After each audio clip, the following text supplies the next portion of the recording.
हम सभी अपने जीवन में चिंताओं से जूझते रहे हैं। ऐसा समय आता है जब हम दूसरों से ज्यादा चिंता करते हैं और कभी-कभी ऐसा समय आता है जब हमें चिंता करनी चाहिए पर हम नहीं करते हैं। इसका क्या कारण है? चिंता करना इतना सामान्य क्यों हो गया है? चिंता और परेशानी होने का कारण क्या है? परम पूज्य दादा भगवान ने हमें चिंता के कई कारण दिए हैं। आइए देखते हैं। क्या आपने कभी किसी बच्चे को हंसते और खेलते हुए देखा है? भले ही उसकी मां बीमार हो, बल्कि उसका 20 साल का भाई अपनी मां के लिए बहुत चिंतित होता है।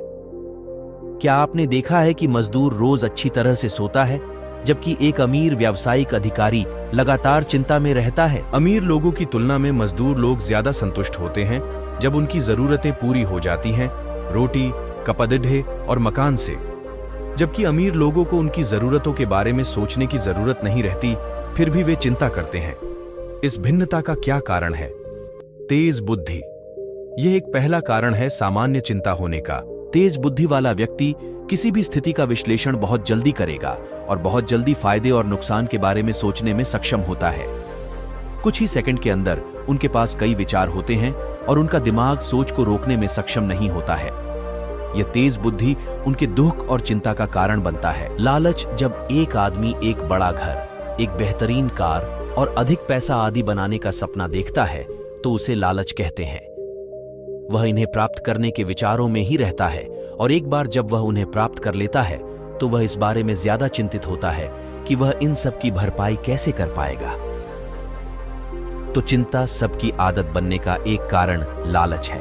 क्या आप कभी ऐसी स्थिति में आए हो जो गलत हो गई हो और आप परिस्थितियों के परिणाम के बारे में चिंता करना शुरू कर देते हो? जब परिणाम संभालने की स्थिति में होते हैं तो चिंता नहीं होती है। जब परिणाम विपरीत होने की गहराई से जुद्धे हो तो चिंताएं हो जाती है। यह भी चिंता के सबसे सामान्य कारणों में से एक है। कथा बताती है कि किसी चीज का कर्ता बनना चिंता और दुख का कारण। जब मैं रसोई घर में गया तो कुछ सामग्री नहीं थी, तो मैं उन्हें खरीदने बाजार गया, लेकिन बदकिस्मती से हड़ताल के कारण दुकानें बंद थीं। मैं खाली हाथ घर लौट आया। दुखी था कि मैंने जो सोचा नहीं हो पाया। मेरा परिवार क्या सोचेगा? उपलब्ध सामग्री से मैंने कुछ दूसरी डिश बनाने का निर्णय लिया। मैं अपनी तुरंत निर्णय से खुश होकर खाना बनाने रसोई घर में गया, लेकिन इस बार गैस का लाइटर नहीं चला। मैंने माचिस जलाई, लेकिन सिलेंडर खाली था। अब मैं क्या करूं? अपने परिवार को क्या बताऊं? वह मेरे बारे में क्या सोचेंगे? ये सारे विचार मुझ पर हावी होने लगे। तब मुझे यकीन हुआ कि मैं भोजन बनाने में सफल इसलिए हुआ था क्योंकि सभी सामग्री उपलब्ध थी जिनकी मुझे जरूरत थी। कोई भी काम तभी पूरा होता है जब आपकी जरूरत की सभी चीजें उपलब्ध हों, सही जगह और सही समय पर। हम एक संजोग हैं। पहले मैं सभी संजोगों को नजरअंदाज करके क्रेडिट खुद ले लेता था। उस दिन मुझे एहसास हुआ कि मैं किसी भी चीज का कर्ता नहीं हूं। अगर मुझे इस बात का एहसास नहीं होता कि मैं कर्ता नहीं हूं, तो मैं निराश हो जाता और दूसरों पर दोष लगाता कि हड़ताल करने वाले दोषित हैं, गैस सिलेंडर वाले पर दोष लगाता। दोष देखना क्रोध, टकराव, चिंता और आंतरिक दुख पैदा करती है। वास्तव में चिंता करने का क्या मतलब है? चिंता क्या है?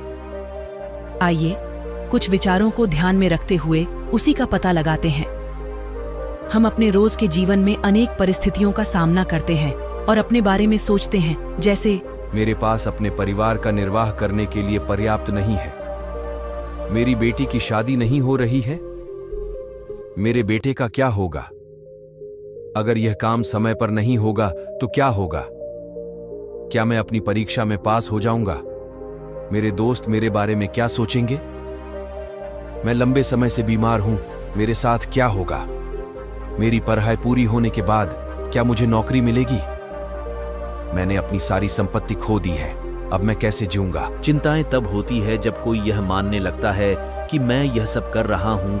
चिंता होने का यह गूढ़ कारण है जब कोई सोचता है कि वह अपने जीवन के सभी कार्यों का कर्ता खुद है। तो इस कर्तापने के अहंकार के कारण वह खुद को चिंताओं से दुखी होने के लिए तैयार करता है जब घटनाएं अपनी कल्पना के अनुसार नहीं होती हैं। विचार अगर ऐसे ही परेशान करते रहें तो चिंताएं पैदा होंगी। चिंता सारी सच्ची समझ और ज्ञान को अंधा बनाकर तो ढांच देती है। आप सावधान रह सकते हैं, लेकिन चिंतित नहीं। यह चिंता का सही अर्थ है। विचार एक निश्चित स्तर तक किए जाने चाहिए, उसकी सीमा से अधिक नहीं करने चाहिए। जब तक विचार आपको परेशान न करता हो तो वह सामान्य है।